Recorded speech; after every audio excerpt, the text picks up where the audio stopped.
The Relativistic Lumina, the paradox of the Aether-Stream. The interlude, an age of expanding light, approximately 50 to 80 years after the Etheric War. The world of Aethelgard has blossomed from the seeds of conflict. The Etheric War, a clash of magical philosophies, ultimately forged a stronger, more adaptable society. The hybrid lumina system, a brilliant synthesis of Lord Theron's stable direct lumina, DL, for local power, and Kaelin Sol's revolutionary resonant lumina, RL, for vast transmission, now hums with unprecedented efficiency. Grand lumina conduits, shimmering rivers of arcane energy, span continents, enabling instantaneous communication and powering soaring sky citadels and subterranean lumina farms. The Grand Symposium of Lumina, a reformed and progressive governing body, actively champions radical magical theory, a direct legacy of Kaelin Sol's visionary impact. Yet, this era of rapid magical advancement has brought with it subtle, perplexing anomalies. Around the most powerful RL nodes, some perceptive mages report fleeting temporal distortions. Spells seem to resolve a fraction of a moment faster, or a message sent through a particularly potent conduit appears to arrive before its local departure time. These inconsistencies are largely dismissed as minor calibration quirks or the natural ebb and flow of lumina.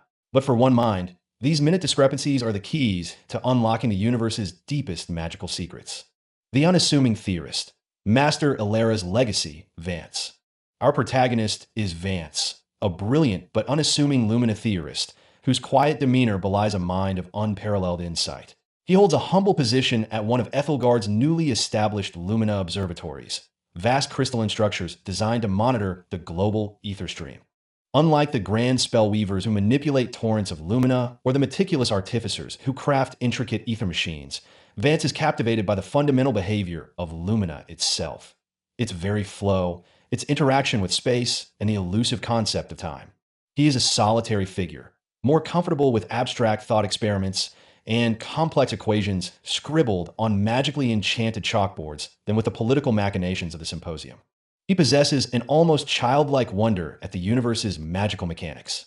Vance dares to challenge the long-held dogma that lumina's propagation is instantaneous and uniform across all magical mediums. His radical new framework, the theory of Aether-Stream relativity, posits that luminous speed is not constant, but relative to the observer's magical frame of reference and the density of localized lumina itself. This flew in the face of centuries of established magical doctrine, which assumed lumina to be a universal, unchanging constant, the bedrock of all magical understanding. His initial treatises, proposing concepts like Aether-Stream contraction, where areas of intensely high lumina concentration could subtly compress spatial dimensions, and temporal dilation through lumina velocity, where moving through intensely flowing lumina could cause time to pass differently for an observer, were largely ignored or openly ridiculed by the mainstream symposium. They were seen as abstract philosophical musings with no practical application, too far removed from the tangible, grand displays of lumina power that defined their age. The year of resonating discoveries and growing scrutiny. Vance's year of resonating discoveries began unexpectedly, as if the universe itself decided to validate his quiet persistence.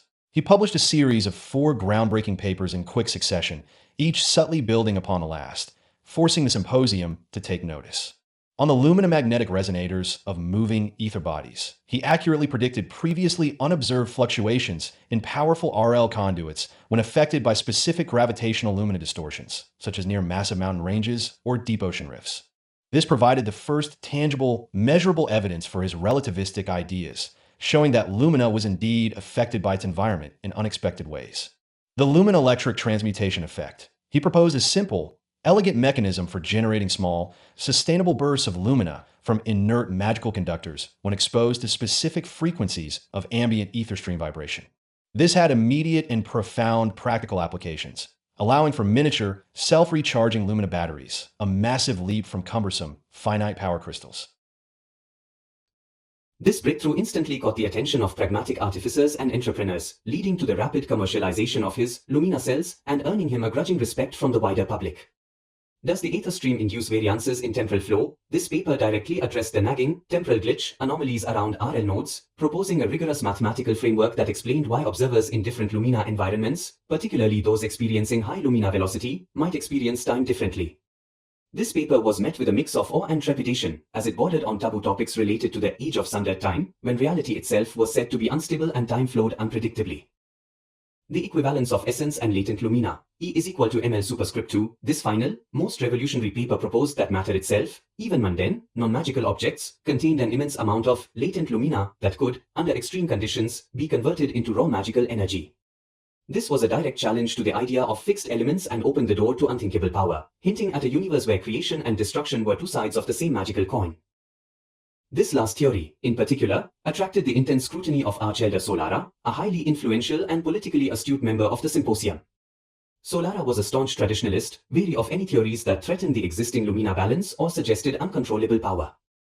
She saw Vance's latent lumina theory as potentially catastrophic, a philosophical idea that could inspire reckless magical experimentation and destabilize the hard-won peace after the Aetheric War. Solara began to subtly orchestrate public opinion against Vance, painting him as a dangerously abstract theorist whose ideas could unravel the very fabric of existence, echoing the fears once stoked against Gale Sol. The race for proof, the celestial alignment experiment. To definitively prove his temporal dilation through lumina velocity theory, Vance proposed a daring experiment. During the rare celestial lumina alignment, when a specific conjunction of celestial bodies created a massive, predictable fluctuation in ambient lumina density and flow, akin to a cosmic tide, he would use to perfectly synchronized chronos clocks, magically accurate timepieces, descendants of those used in the Aetheric War. One would remain stationary in a standard lumina field, while the other would be rapidly transported around a powerful, newly activated RL conduit, experiencing extreme lumina velocity. According to his theory, the moving clock would record a minuscule, but measurable, difference in time compared to the stationary one. The Grand Symposium, pressured by the public interest generated by the Lumina cell breakthrough, grudgingly approved the experiment. Archelder Solara was assigned to oversee it, hoping it would prove Vance wrong and silence his radical ideas, or at least contain their influence. The day of the celestial Lumina alignment arrived. The city held its breath as two chronos clocks were activated. One was placed in a pristine, shielded temporal chamber. The other, housed in a specially designed Aether skimmer, a small, fast, RL-powered aerial vehicle, zipped around the colossal RL conduit, its passage through the intense lumina flow creating the necessary velocity. Vance, observing from the control room, his face tense with anticipation, watched the intricate lumina readings. The moment of culmination arrived. As the alignment reached its peak, bathing the land in an airy, fluctuating magical light, the Aether skimmer completed its final, high-velocity pass.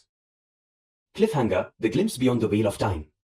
The two chronos clocks were carefully brought side by side. The public, the symposium members, and Archelder Solara leaned in, their skepticism palpable, their breaths held. Vance, despite his outward calm, felt the electric tension in the air. He activated the comparison spell. A shimmering thread of lumina connected the two chronos clocks. A tiny, almost imperceptible temporal shift was detected. It was exactly as his equations predicted. A minuscule fraction of a second difference, proving his theory correct. A collective gasp swept through the chamber. Solara's face paled, her carefully constructed worldview of unchanging lumina crumbling before her eyes. Vance's theory was true. Lumina velocity did affect time. But then, as Vance's gaze lingered on the chronos clock that had traveled through the high-velocity lumina, something else happened. The chronos clock, meant only to measure, flickered erratically. The temporal difference reading suddenly jumped, not by a fraction of a second, but by decades. More than that, a brief, visual anomaly manifested on the clock's polished surface, a shimmering, distorted image, like a ripple in a pond. It was a glimpse of Veridia, the ancient city from the Aetheric War era, but not as it was known through historical records. It showed a single, stark image, the distinctive, towering resonance amplifier from Gale Sol's final demonstration, but now inexplicably glowing with a haunting umbral aura, a power thought to have been utterly banished after the defeat of the Chronos Weavers. And before it, a shadowy, calcified figure stood, a silhouette that somehow felt utterly ancient and terribly familiar, a chilling echo of the past's greatest threat. The image vanished as quickly as it appeared, leaving the chronos clock humming oddly, its temporal reading now completely unstable. Vance stared, his mind reeling, a profound realization dawning on him. This wasn't just about relative time. This was a direct, impossible glimpse into the past, or perhaps a terrifying potential future, revealing a persistent threat tied to the very foundations of Lumina that the current age believed conquered. His lumina velocity had touched something far deeper, something that transcended mere measurement. His synthesized voice, translated by the Lumina lexicon integrated into the control panel, echoed through the silent chamber, filled with a mixture of profound terror and exhilarating realization. It saw beyond. A bridge. The Aether-Stream, it's not just space, it's time itself. Fade to black, then a quick, distant shot of Aryan Lumos, our chronoscribe character, in his Aether chair, 2 centuries in the future, watching a news parchment broadcast of Vance's experiment. A rare flicker of intense interest sparks in his Lumina-adapted eyes. A single thought pulse escapes his aura resonator lexicon, a question echoing across the vast expanse of time, a chilling connection to the past and future, impossible, unless, the void wells, are connected to this temporal flow. The stage is set. Three brilliant minds, Kele Sol, the visionary of resonance, Vance, the unraveler of time's fabric, and Aryan Lumos, the chronoscribe of Lumina, separated by centuries, now unknowingly linked by a paradox, poised on the brink of an unimaginable journey that transcends the very flow of time.